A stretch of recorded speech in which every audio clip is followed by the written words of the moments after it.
Hey guys, welcome back. Today I'll show you how to get free or at least cheaper shipping on Alibaba.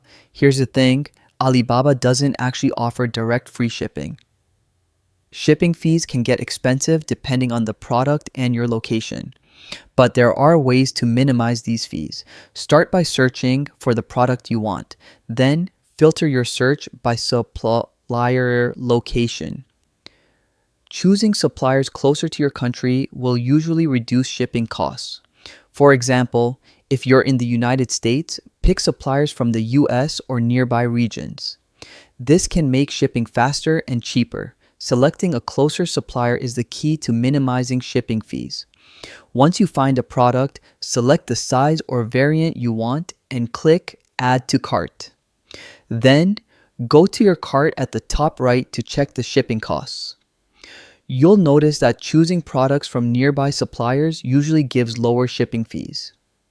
If you add multiple products from different regions, shipping can increase.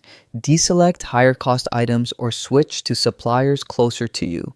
This way, you can significantly reduce shipping costs, even though free shipping isn't available. And that's it. While Alibaba doesn't offer free shipping, filtering by supplier location and optimizing your cart can help you pay less. If this helped, like, subscribe, and check out our next tutorial for more tips.